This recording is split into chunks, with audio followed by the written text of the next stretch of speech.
Hi everyone, I'm Kristina from Social Entrepreneurship Akademie and welcome to our second live session and webinar with one of our speakers in the Massive Open Online course on edX. Welcome Andy Goldstein. Thank you. We're very pleased that you are with us today and ready to answer the questions that more than 70 participants asked us up front and will be able to ask us via the Q&A. And let me quickly introduce what Social Entrepreneurship Akademie does and as well who is Andy Goldstein, who most of you have seen in the videos in the MOOC. So Social Entrepreneurship Akademie is based in Munich, Germany. Hi from cold and snowy Munich to the world out there. We are a network organization based at the universities of Munich, and we offer qualification programs to students and social entrepreneurs, people like you who are motivated to change the world to the better and solve the problems that matter. And therefore we created that MOOC that enables you to shape a better world. And we are pleased, as I said, Andy, to have you with us because you are one of the highest ranked speakers in this MOOC and people like your videos, and we thought it would be a nice opportunity to interact a little bit more with you. So for those of you who don't know Andy yet, he's a serial entrepreneur. He founded several companies. Some were very successful, some may have failed. Miserably. He founded the LMU Entrepreneurship Center here in Munich, as well as the Social Entrepreneurship Akademie. He is as well a managing director and co-founder of Deloitte Digital Venture, a company builder, and he's partner at Deloitte, so he knows the corporate world as well, not only the startup world, which makes you a very interesting person to have a discussion with.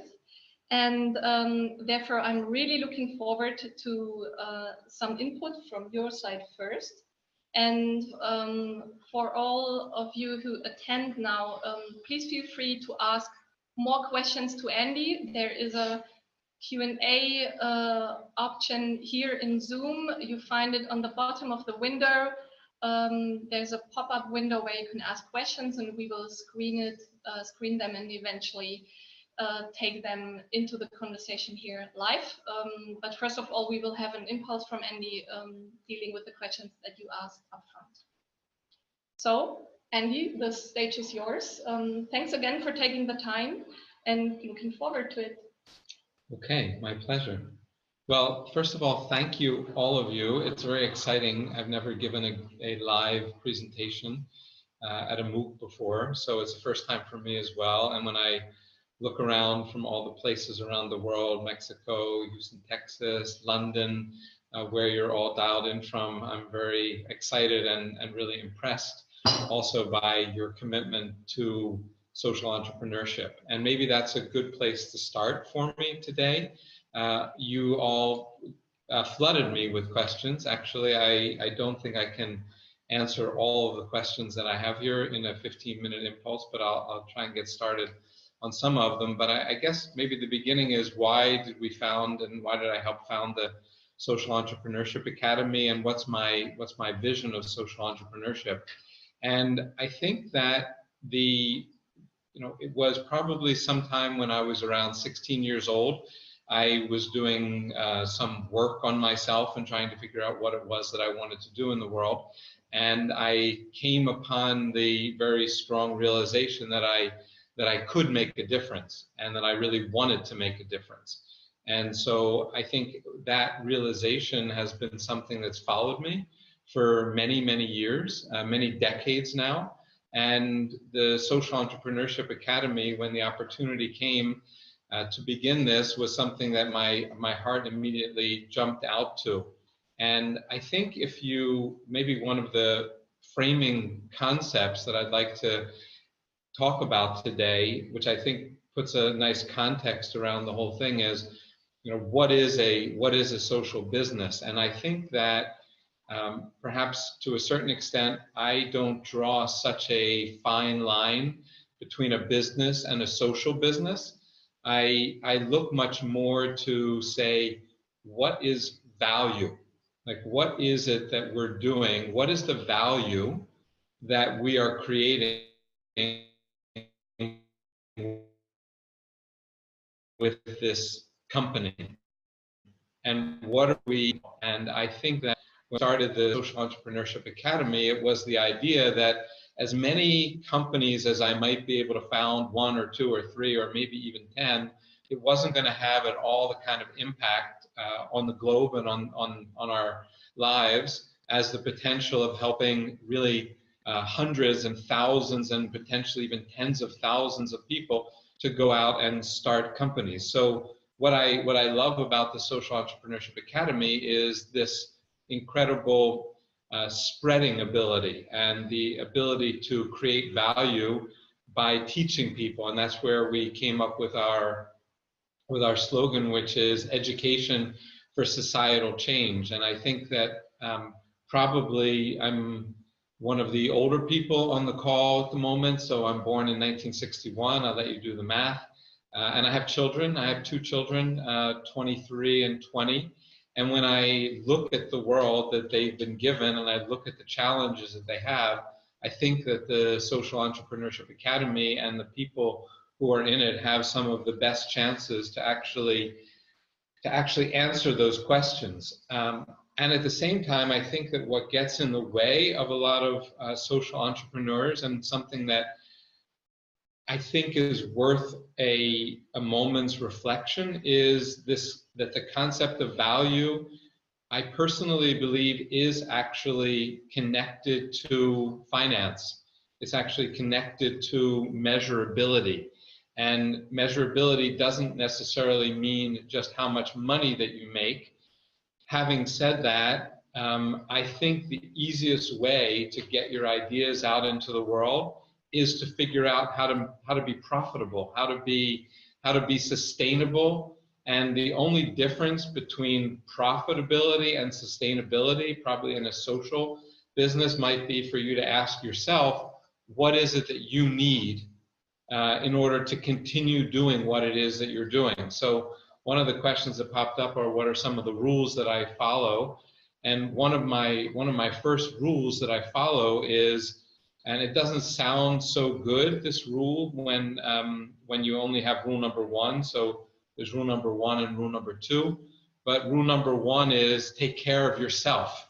Take care of yourself, which sounds very selfish. On the other hand, take care of yourself, rule number 2, so that you can take care of others, gives you a better sense of what we're trying to accomplish, what the kind of people we're trying to support. And so, but I mean, this idea of taking care of yourself is a very powerful one, where if you yourself don't feel good and you yourself don't feel confident and don't enjoy what you're doing and you don't feel committed and you don't have enough money to live and to be the kind of person that you want to be. And I'm not making any judgments about that. There's some people that need a great deal of money for themselves. There's some people that need a small amount of money for themselves. But if you actually look, some of the people who are the most generous in the world are people who have been able to figure out how to make a large amount of money for themselves, and then they go out and they help others. And others are making a huge difference without having made a large amount of money for themselves.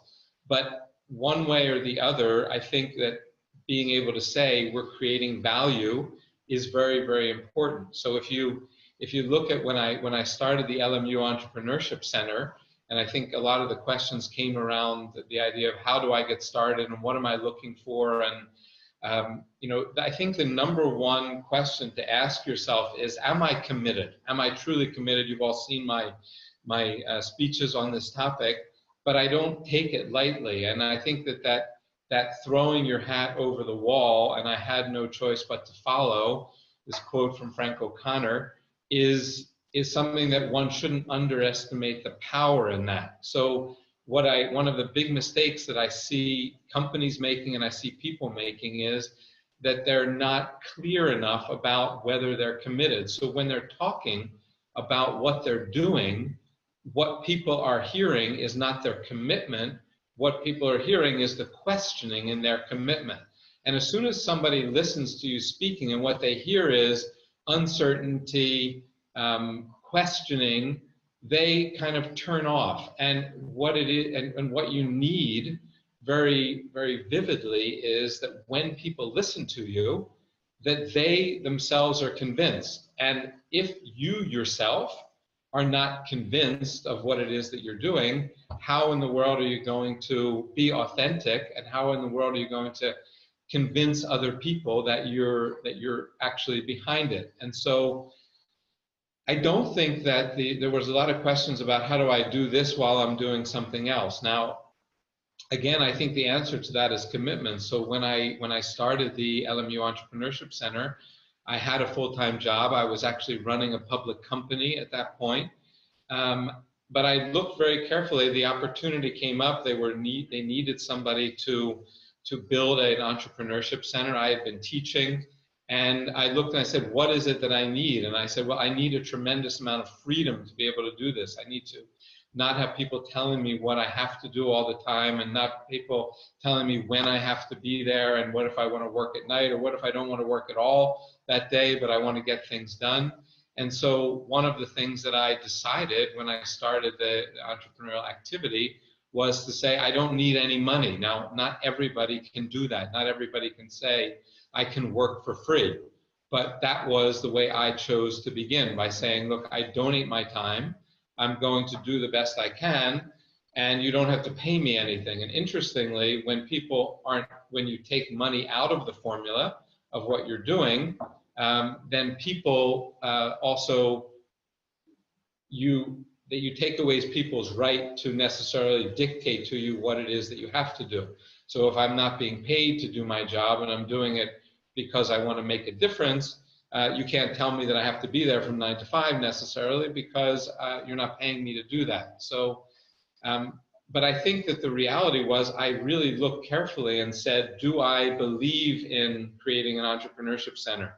Same thing when the opportunity came up to create the Social Entrepreneurship Academie. It wasn't because we had a lot of money on hand. It was because we said, this is something that needs to be done. I had a center. I could bring the assets of the center to the academy, but in every single time I've done something that has really worked and really made a difference, what has been fundamental to me is the absolute clarity that I'm committed to making it happen. I don't necessarily know how it's going to happen. I don't necessarily know the exact time frame. I don't necessarily know if the idea is complete, or whether or not I have all of the right people around me, and certainly I don't usually have the money that's attached to it, but I do very clearly have a sense that this is what I'm committed to. I want to do this. And so I think that, and a lot of people, one of the questions came up is, how do I find my passion?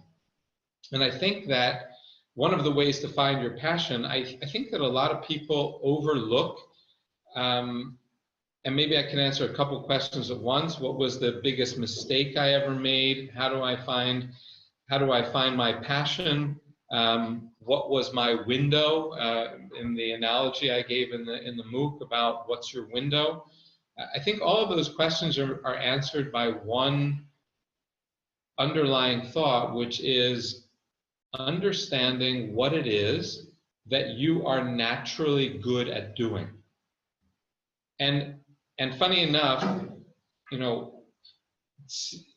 I often tell people, if you really don't know what you're really good at, ask your mother, or your father, but ask somebody who's known you since you were very little, because chances are it's something that you have been doing forever. It's probably something, what you're very good at, I'm talking about now. It's probably something you don't even think is that important. Yeah, it's something that you probably find yourself saying, oh, that's easy. You might even find yourself saying, anybody can do that. Anybody can do that. And I think one of the biggest mistakes I made was that I, for a long time, believed that anybody could do what I could do. And the reality is that that's not true. Not everybody can do what it is that I can do. And it was my mother, actually, who said to me, many, many times in my life, and finally when one of my company was actually very, very close to failing, my first company that I founded in 1983 was about to fail in 1991, and it was a real mess because we had a lot of challenges. We had 14 different shareholders. We owed all of them money for different reasons. I think most of you know my story. I was doing pretty well in the beginning. I lost my dad in a horrible car accident. I went back to the States, and when that happened, my company crashed, and I came back to close it. And there was this big mess there, and I realized, I said, you know, what's my biggest strength? And my biggest strength is dealing with people and my ability to deal with people. And I always said, well, anybody can deal with people. Well, it turns out not anybody can deal with people. And when I actually stopped and said, no, I'm the one who can do this, and I can do this very well, I'm going to go and handle all of these 14 interpersonal relationships which need to be handled one at a time, I was able to literally go with every single person, every single company, and handle the problem they had that allowed us to stay in business, bought us enough time to pay everybody back over 3 years and turn it around and finally pay everybody back 2 to 1. And I think that big mistake was that I didn't take responsibility for that ability soon enough in my business. And so when you think about what is it that you're passionate about, I really want to inspire you all and encourage you all to answer that question for yourself. What is it that you are really good at? What is it that you do that is so easy for you that it doesn't even occur to you as work? It occurs to you as pleasure. It's something you do while rolling out of bed in the morning. And a very interesting thing happens, which is that when you really identify what it is that you're very good at, and then you actually take responsibility for it. And what I mean by that is you stop saying anybody can do it, because anybody can't do it. You can do it. And when you stop saying anybody can do it, and you start saying I'm going to do it, interestingly enough, you will find out that there's a lot of other people who can do it as well, and you'll find out who the competition is, but you'll have a real chance to excel in that competition. Look, I mean, there's a lot of people who do a lot of great things in entrepreneurship. There's a lot of people who have started entrepreneurship centers. There's a lot of people who have started accelerators. I just happen to be very good at it, and I happen to be able to inspire people to come and start things and become part of something. But when I look around, I see that I'm in a community of people that are able to do that. So, don't sell yourself short. And the other thing is that if you are able to be passionate about what it is that you love to do, and I know that sounds like one of those things that you see on the walls of American offices when you walk through them or something. But if you do what it is that you really love, then I think that you'll have the power to continue when what you love really sucks, and it will sometimes.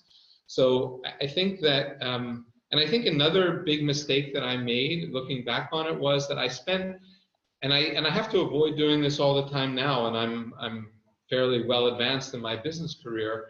I spent too much time comparing myself to other people, and saying, what is it that I do how do I do it compared to Bob? How do I do it compared to Mary? How is my company compared to the other company? How does my idea, are my ideas as good as somebody else's?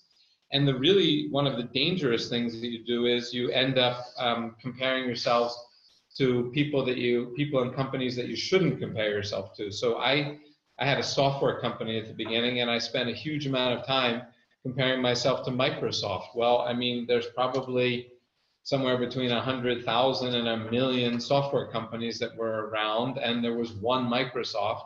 I didn't have to compare myself to that person. And I think that when you say, look, this is what I'm good at, this is what I love to do, this is what I'm committed to, when you can say that to yourself, you can say that to a lot of other people. And when you can say that out loud and talk about it and let people know about it, people will start to see the authenticity in what it is that you do, and people will sign up to come along with you because they'll be inspired, and hopefully you can inspire them to find out what is it that they're very good at. So, and there's one of the questions that came in the area of team, which was, I thought was an interesting one, which is, what's your recommendation for a small team trying to handle a huge project? And most of you are probably faced with that. You have 1 or 2 or 5 or 10 people that are working together with you. You have a lot of things to do, and you don't have a lot of resources. And so what I would recommend is, I would recommend letting people do what they are really good at doing. Again, I know that sounds obvious, but maybe just a little story to give you a sense of what I'm talking about. Many years ago, I had a paper that had a presentation I had to give, and I needed some market data. And I knew this one guy was pretty good at putting together market data, and I just walked by his desk and I said, hey, listen, I need some data, and maybe you could put this together. We have the databases. And he said, sure, when would you need it? And I said, well, I probably need it sometime next week. And he said, sure, no problem, I'll do it for you. And I said, great, just let me know how it's going. And then I realized I hadn't told his boss that that I asked him to do that, and that's never good communication. And I hadn't heard from him in a couple of days, and it was getting pretty close to the deadline, and all of a sudden I realized, oh my God, this guy is probably, since I walked by and I happened to be the owner of the company and I asked him to do it, he probably isn't doing all the other things he's supposed to be doing. He's just working on this project, which, by the way, would have probably taken me a month to do if I had had to do it myself. And about 2 days before, I wrote to him an email, and I said, so by the way, how are you doing? He said, oh, I'm almost done. I'll have it to you. And he sent it to me at the end of the day. And I went in and I looked at it. It was perfect. It was incredible. And I walked in and I said, let me ask you a question. How long did it take you to do this? And he looked at me and said, well, tell you the truth, I kind of forgot about it. So I just started when you sent me the email today. So it took me about an hour and a half. And I said, you put this together in an hour and a half? And what sort of superhuman abilities do you have? And that guy became our data, research person, because he was the one who was best able to do it. So you have to look into your team and you have to really say, who's the best at Excel? Who's the best at PowerPoint? Who's the best with people? Who's the best at education? And let people get out there and do what it is that they're really very, very good at doing. I'm just, by the way, kind of going on here. I don't know if I should keep going or just I can stop for questions or something like that. But they've given me so many questions that so many questions. Yeah. Andy, So, I'm happy to come in, but please finish and then. No, so I think that maybe the last thing that I just wanted to throw out as an idea was, because a lot of people ask about how do we make impact and how do we get corporations and things like that. I mean, I'd like to say something which maybe is controversial or maybe doesn't sound like a social entrepreneurship idea, but I do believe that we shouldn't. My mother often says you can't change a cat into a dog, and I don't think we should try and change cats into dogs. And corporations, for the most part today, the large bulk of corporations are there because they have a fiduciary interest to their shareholders. And I believe that if we were able to show corporations that they could make more money and create more value by doing things that were good in the world than doing things that were bad in the world, they would actually do that. And so I think that what we as social entrepreneurs need to do is we need to think bigger. We need to look at, say, what are the trends in the world that are happening? I can't tell you how many times in the last week I've heard people talking about why they don't want to use plastic anymore. If my world is any indication of what kind of market forces are behind that and changing the CO2 problem, then I can tell you for sure that there's an absolutely massive business opportunity out there for whoever figures out how to deal with the plastic problem. And if it could be large corporations and they believe that they could make more money solving the world's problems, and we as social entrepreneurs could show them on a P&L that they can in fact do that, I actually believe that they would do it. And so I would like to encourage people really to think in very financial terms. What is the financial value of what it is that you're bringing? And financial value can be measured in a lot of different ways. It can be measured in lives touched. It can be measured in plastic cleaned up. It can be measured in CO2 reduced. It can be measured in finances, but to really get into the measurement of what's the value of the company that you're producing, and how do you make that value clear to the market so that they want to support you. Andy, thank you so much. You even answered one question I had, and not, and I haven't asked you yet. Very good. We won't cover that one again. That's magic, because I wanted to ask you, what are you up to next? What is the big thing what you would be working on? So let me reframe that question to, if the a magic person with magic capabilities approaches you and says, okay, Andy, if you can dream about one thing in your entrepreneurial life or journey, what would you ask for? Wait. So I asked the other question, or this is the question that you want to ask? This is my new question. This is your new question. Your new question. Okay. What would you be asking for? If, I mean, I have to say that I'm genuinely concerned about the report that came out about 3 months ago from the United Nations, saying that if we don't lower the CO2 levels in the next 12 years, that we're going to have cataclysmic results coming from that. And I guess if I had one wish, then I would say, show me the magic bullet to fix that problem, because I think that we're absolutely in much more danger than we might believe that we are. And in our own lifetime, I mean, personally, my hero is my grandfather, who went out and played 18 holes of golf, came home and had a bottle of wine with his baby sister, and didn't get up in the morning, and he was 98. So I'm a very young guy, and I plan to be here for many, many decades, and I have children, and I would like not to see the world go under on my watch, and I'd like to turn it around. And so I think, we're actually moving towards that. Maybe that's something I can share with the group as well, what we're doing about that problem. But I guess if I had one wish, it would be, let's work on fixing that problem. Thank you. Let me come back to another topic you touched already, which is the team. You mentioned that a very good method to find team members or colleagues is to really focus on what they are really good at, and make that visible. I would like to ask you about trust in a team. From working with you for a long time, I know that you are very good in trusting people and surrounding you with people who you think are really good at what they are doing. And that relies a lot with trusting others, or having trust in things and in person. Would you like to explain a bit more about that, or dwell on that topic, trust? Sure, absolutely. I mean, I think there's a couple qualities that are very reciprocal.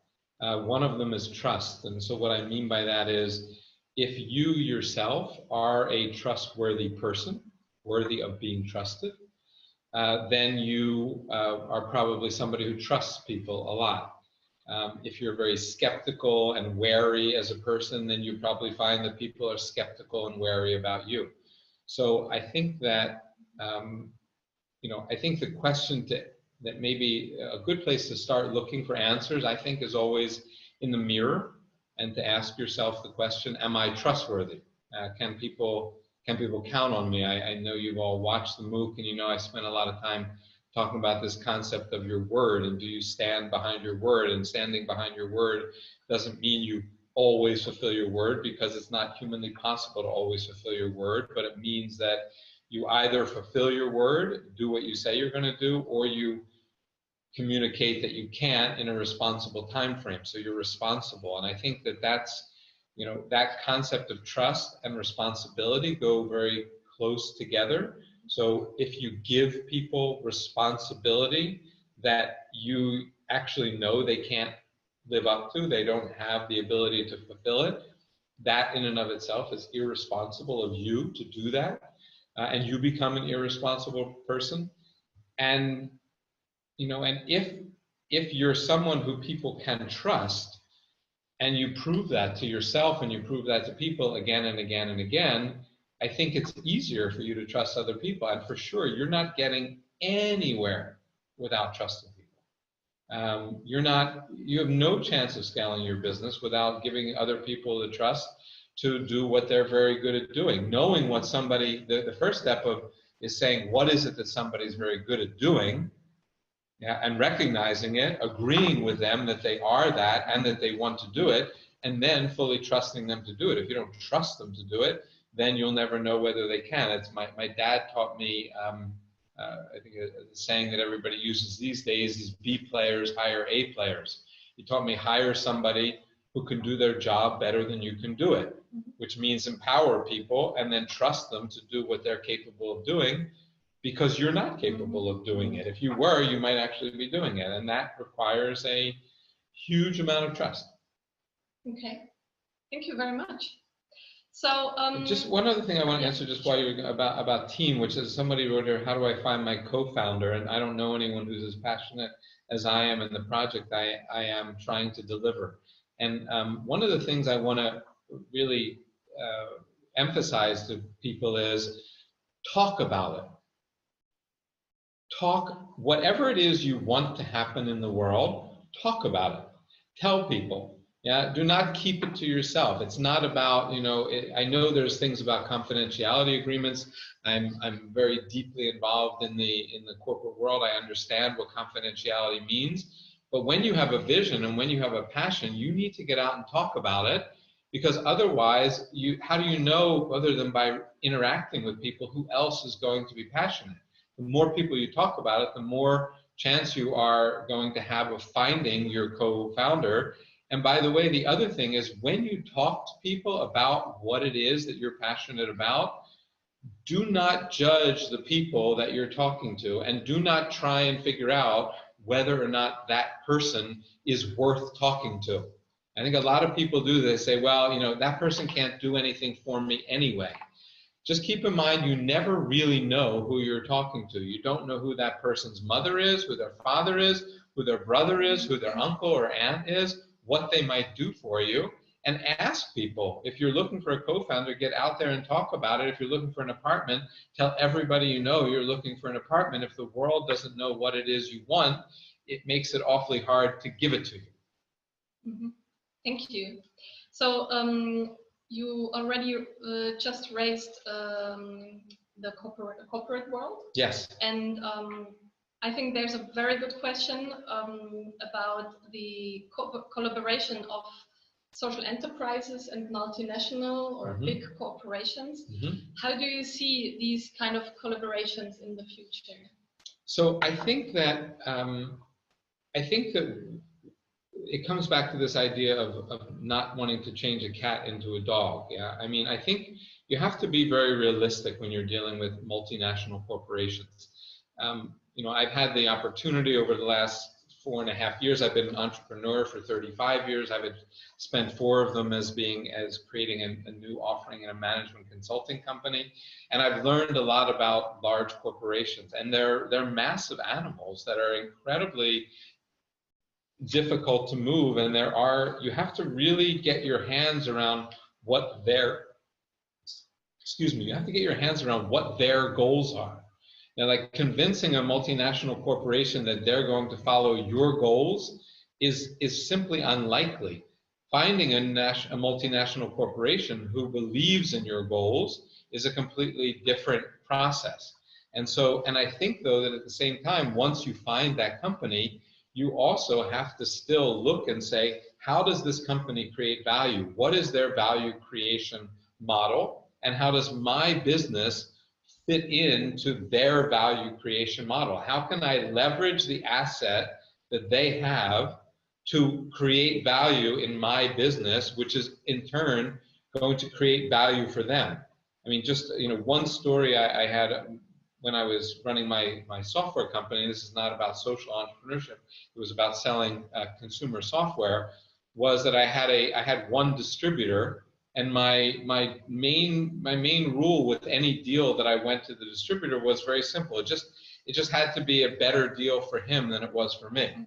And so he had to know that when he did a deal for me, that if it worked out, it was going to work out so well for him that he would be a fool not to do the deal. Well, it also was very good for me. And I think that that symbiosis between respecting what a multinational is there to do and also aligning that really with what your job is probably, you know, the way to get to the answer much quicker than trying to change their mind or sell them something that is not even what they're committed to begin with. Mm-hmm. Thank you. Let's switch to a totally different topic, which is entrepreneurship education or social entrepreneurship education, something that we at Social Entrepreneurship Academy do. So when do you think should entrepreneurship education start? Is it something for middle school or high school already, or is it rather something that people should learn at university? What do you think about that?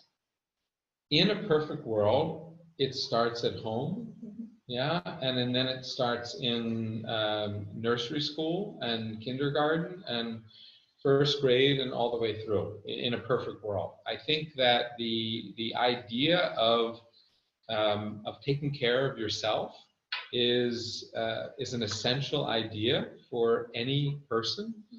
I mean, to be able to survive in the world and to have what you want and create what you want, you have to, you know, the more you're able to do that and feel confident about it, the better it is. I mean, I think I can say honestly, I grew up with it in the mother's milk. My mother is the original entrepreneur in our family. She's an interior designer. She fortunately is very, very well and very healthy, and she's turning 79 in a few, she just turned 79.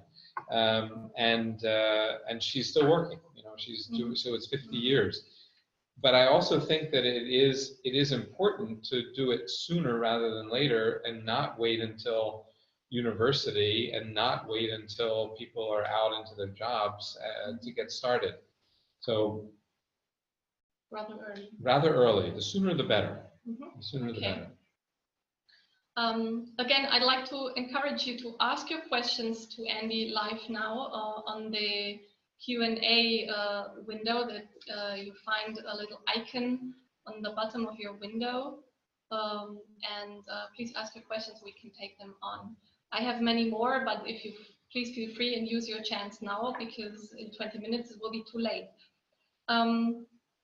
Andy, you are doing many things in parallel. You are an entrepreneur, you're a businessman, you are a family person, as you mentioned. You're probably, there are more things that you love to do and you have many passions. So how do you bring all this together? Do you have any strategies or methods or recommendations for us how to, on the one side, stay focused on what really matters, and at the same time be able to enjoy life in general, to bring this professional and personal life together? Are there any tips or recommendations you have for us? One of the questions was, what was the most important decision I've made in my life? And my dad taught me that the most important decision you make in your life is who you marry. I can say after 28 years of marriage to the same woman that that's been true in my case. So I think it's about partnership. I think it's about finding somebody around you and surrounding yourself with people who believe, perhaps have a bigger vision for you than you even have for yourself. So Kristina had the vision that I, virtually completely unprepared, would be able to do this MOOC today. I hope that she was right, but it certainly wasn't my vision. It was your vision to do that. So, you know, what I do is I pick very good people. I pick people who I trust. I pick people who I like. I choose people that I enjoy being around whenever I can. I would rather work with someone who I enjoy being with than someone who I dislike being with or I don't get along with. And I let people do what they're good at, meaning I give people a lot of responsibility. There's a terrible saying, which is we give you enough rope to hang yourself. But I mean, that's also a way of saying, you know, take a risk. And by the way, I'm behind you. So I I look very closely inside myself and I ask myself directly, do I really believe I can do this? And I really listen to my inner voice about that. Like, am I very confident about that? I think I can get this done. And if the answer is yes, then I commit to it. Yeah. So it's not that I just try anything I want. The other thing I do is I'm very, very, very conscious of time. Yeah, I know exactly, that we have 16 minutes left in this MOOC. I know exactly when it started. I take my time very seriously, very, very seriously, and I take other people's time very seriously. I have a huge respect for people's time. I had this very tragic experience of losing my dad when he was 50, and I did the calculations, and I know how many days, hours, minutes he walked the earth, and none of us know how many we have until it's over. And so it's to be taken seriously, and I don't waste people's time. I don't show up late for meetings. If I say I'm going to do something, I do it. If I can't, I let people know. I communicate a lot. And I schedule regular meetings. So mostly my life is run by weekly meetings. You know that. The Social Entrepreneurship Academy is based on a weekly meeting, which happens every Friday afternoon from 5 to 6 between the directors of the different of the academy. And I have almost for everything I do weekly meetings, and I often have bi-weekly meetings. So I think that there's a real need for organization. I do think it's really important to be organized, and I think it's just as important to take your time with your children as it is to take your time with the CEO of some important company. I mean, it's just as important if I tell a student that I'm going to be at a meeting with the student, then I'm going to be at the meeting with the student. And if that CEO happens to call that day, the answer is, look, I'm unfortunately teaching. I can't make it right now. And so I try to. I also have good people helping me as well. So I rely on my assistants as well, and I try to find people who are as committed to what I'm doing as I am. And I look for people who see their own future in what it is that I ask them to do. So they're self-motivated. Okay, thank you. Many people are afraid of failure or doing mistakes and rather not do something or anything or start something because they're afraid of the stigma that would come up because of the potential risk of failing. So we already learned from you how to deal with failure, and I hope you remember from the MOOC. Let's talk about mistakes. It's part of failure. So do you have a strategy how to deal with mistakes? I do. I think I read a lot of poetry in my free time, books and books and books of it. One of the poems, a line from the poem is, the answer to problems is action, not blame. And so I do think when a mistake happens, I do a couple of things. Number one, I acknowledge immediately that I made a mistake. I'm the first one, if I've made a mistake, I'm not hiding that I made it. I said, yes, that was a mistake. Next question, what are we going to do about it? And I also look at the mistake as an opportunity. Okay, we made this mistake, but what has happened? So I look into the moment and I see what actually has occurred from that, and how do I deal with it? So when I had to fire, when my first company was about to fail and I had to fire half the company on one day, what I said to the people was, look, I have to fire half of you. The rest of you have to take a 20% pay cut. I'm taking a 90% pay cut. But any of you who are looking for a job, come to me and I'll help you find a job as best I can. So, but to be in action about mistakes is a very different attitude than to say, oh, what a horrible mistake. Well, okay, let me cover it up and pretend it didn't happen. I don't usually think that works too well. Okay. Andy, how many emails do you get on average on a day? You must be 250. 250. About 250. So that is actually one question I always wanted to ask you. How do you deal with those 250 emails on average from coming from at least 5 email addresses, I think, due to your different positions? How do you deal with it? And is there any quick strategy for us to learn from you? Well, first of all, what I came up with the method a while ago that I use my trash as my what do you call Ablage? As my archive. I use my trash as my archive. So, for example, I just took my trash, which had 10,000 or 60,000 emails in it from the past X number of months, and I put it all now into the done thing. And so, as soon as an email comes in that I have nothing to do with, I throw it in the trash. And then the ones that I have to deal with, I either leave in the inbox for a certain amount of time, or I forward them. I use a product called Asana, which I think highly of, and I forward them to my Asana account. I do try to get my inbox down to 0 once a week. So, and I do. I also don't send emails out on the weekend. So what I do with emails that I do on the weekend is I answer them and I put them in the drafts. And then on Monday morning at like 7:30, the first thing I do when I get up is I send out like all the emails at once. The reason that is because if you answer people over the weekend, they tend to answer you immediately. They get more work over the weekend. It's also not very respectful of other people's weekends. And I can tell you that I guess if I could have one wish for my life, it would be to have an empty inbox. So email is the bane of my existence. If you spoke to my son, it is an ongoing question. But I love that thing of have you ever seen the thing in Outlook that comes up where you have a balloon that says "Have a nice day"? No, I have never seen that. That's the most amazing feeling. Really? Okay. And even if you just put them somewhere else, basically, I think the idea is this: either you know what it is that you have on your plate, or you don't. And there's an incredible value to knowing what you have on your plate.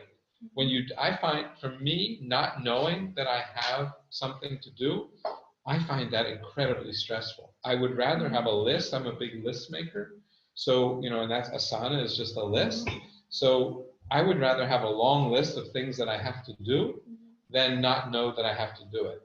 Otherwise, I get very nervous. So I also want to tell them about our survival sprint as well. So I don't know if this is a good time, but given that we only have 10 minutes left. So I mentioned to you all that I was very, actually my daughter was the one that pointed it out to me. She said, have you heard about this new UN report that just came out? It was back in October, I think it was. And I said, no, I hadn't heard about it, which in and of itself, it had been out for a week and I hadn't heard about it. I thought that was odd. And she told me what it was, and I read about it, and I said, okay, we have to do something about this. And so what we've decided to do is we're going to, many of you know that we've been running for the past 12 years, very coincidentally, we have 12 years according to the UN before we have cataclysmic results. So we have something called the Global Entrepreneurship Summer School. And we're going to be dedicating, at least starting in Munich this year, that summer school where we invite students from around the world to participate to solve global problems. We call it billion-euro projects to foster societal change. We're going to be opening that up in Munich as well to research institutes like Max Planck and like Fraunhofer. I believe that the answers to the global warming are value, first of all, and I also believe that the answers are already in the drawer. There's enough businesses out there that would work and could solve the problem if we could find them. And so we're going to use the Munich version of the guest this summer. It's about oceans and waters.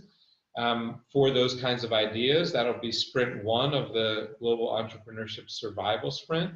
Sprint 2, we're going to be reaching out to the large enablers, global enablers like Deloitte, like McKinsey, like Bain, like BCG, like some of the large marketing agencies, maybe Publicitas and so forth, and then saying, look, here's ideas that have come from the world's brightest students. They're all incredibly valuable ideas. They are billion-euro projects to foster societal change. We'd like you to contribute now in a 3-month sprint and help us to create business plans to build these businesses. Give us a team of consultants for 3 months at your cost, probably worth to you up to €1 million of consulting fees, and build us business plans that a board of directors of large multinational corporations would be ready to vote on. So vote ready business plans. And then our third sprint is going to be actually to go out to the large multinationals and challenge them by category to build these businesses, not just because they want to bring down the levels of CO2, but because actually it's going to create more value for them and their shareholders than doing what they're doing today, which might not be the best thing. And by the way, if we have 60 trillion euros worth of catastrophe happening in the next, starting 12 years from now, the business that you have isn't probably going to be around either. So, and we kind of figure if we do that for 12 years, that we're going to come up with some good ideas, and a couple of them are going to help to solve the problem.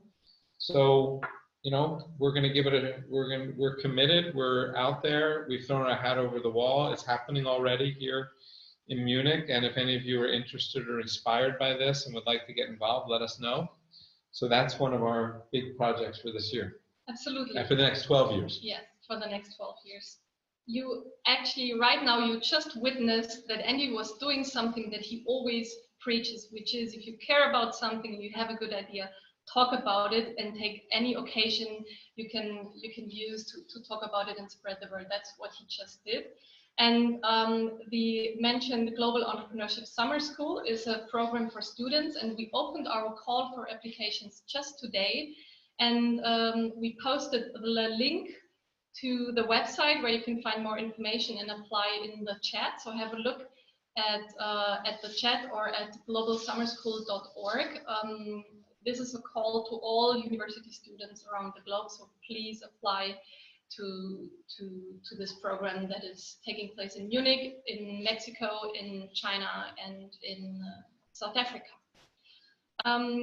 One quick last question to you, Andy, before we are closing this. I'm very aware of your time as well, and already thank you very much for spending this hour with us.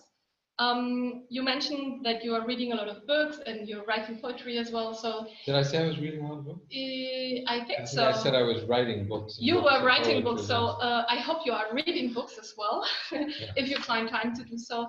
Is there like one book that you would like to recommend, or you're reading currently that you really like, and share with our audience?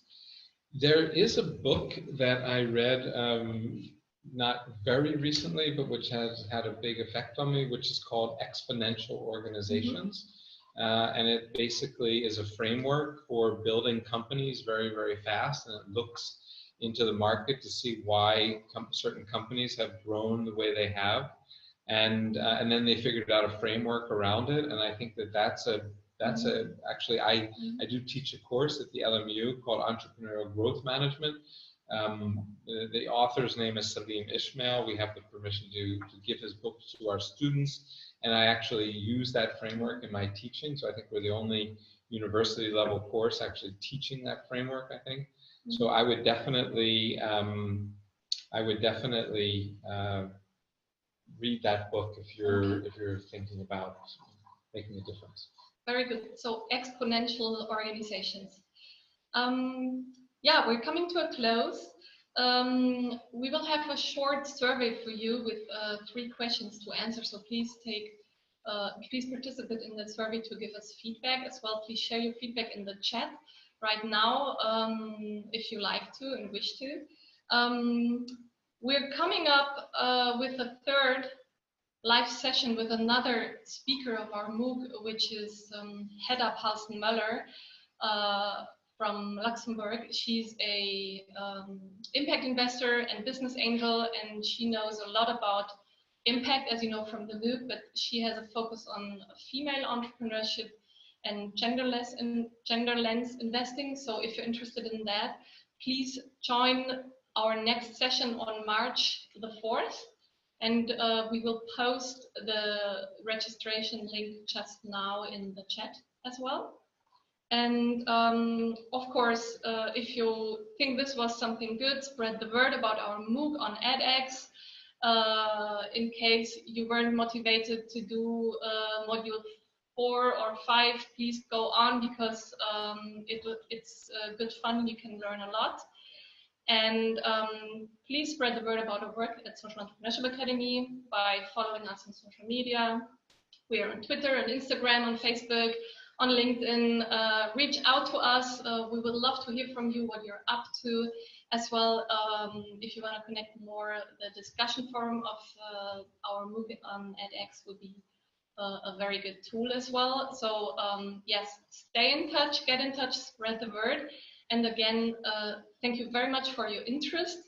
I'm thrilled we lost no participants. Andy, good, that's good. a very good sign. That's we can do sign. this again. Thank you all for hanging out. Thank you for going on this journey with us today. That was something completely new we were doing, and I liked it a lot. So thank you again for your time. We learned a lot about value, taking care of ourselves, of others' time as well as our time.